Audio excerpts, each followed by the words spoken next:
An essential part of leading a good and rewarding and rich life is good health. It's important for activities, it's important for work, it's important for relationships, it's important for coping with life's adversities. And health is particularly relevant for people with Prader-Willi. We all desire good and healthy lives, and we all work towards this.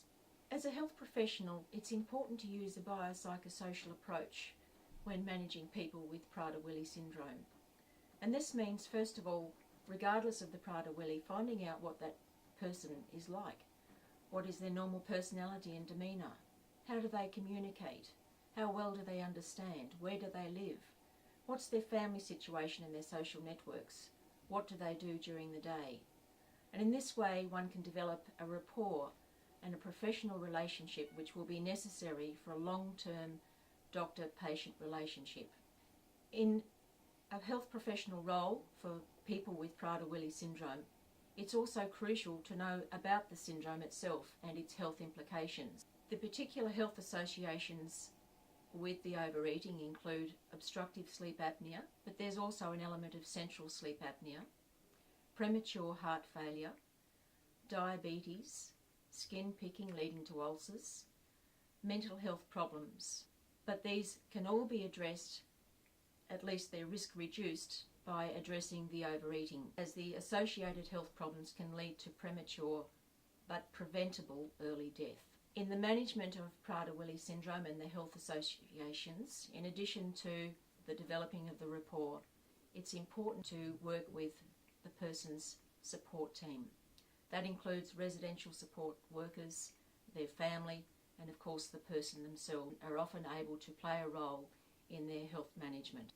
Treating the overeating has a high chance of avoiding the early heart disease, of reducing the impact of the sleep apnea, of improving quality of life, of improving diabetes and avoiding the onset of it, of improving self-esteem, of improving the opportunity to engage in supported employment, day activities, and overall enjoyment of life. Physical exercise, trips, holidays, improved well-being, and a sense of real achievement with management of the health. It's important to note that a key aspect to the good health of people with Prader-Willi is, one, having a good rapport with the person themselves. Secondly, with their family and support team. Thirdly, with the health professionals. And to accept that these health conditions and the overeating is a lifelong issue that needs to be addressed throughout the lifespan. A good, strong team of support workers needs to be supported by their health professionals to cope with the pressures and the difficulty of imposing the quite strict dietary and calorie restrictions and the social restrictions, at least in terms of oral intake and participating in social activities. The commitment of vigilance to calorie restriction is greatly supported by the involvement of a dietitian, which is also, I would recommend, a lifelong health professional partner. The patient's general practitioner plays also a very important role in management of the Prader-Willi Syndrome associations and also day-to-day health conditions that are not related to the Prader-Willi syndrome. It's important to note that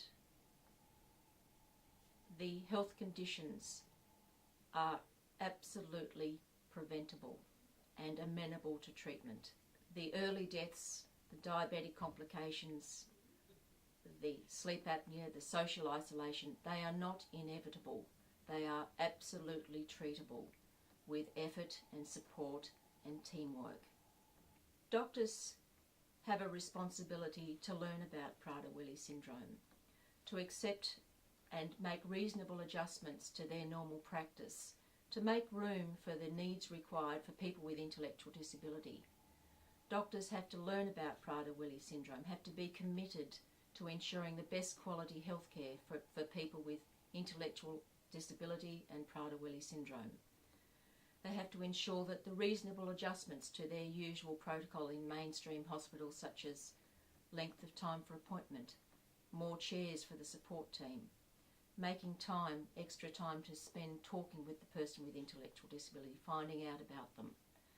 And this is absolutely essential. Mainstream services, but with reasonable adjustments to cope with the requirements of that person. Health professionals also should adopt the premise that people with disability, people with Prader-Willi syndrome, have the right, and we have a role to assist. They have a right to leading a rich and rewarding and fulfilling life. Good health is a key aspect of those goals.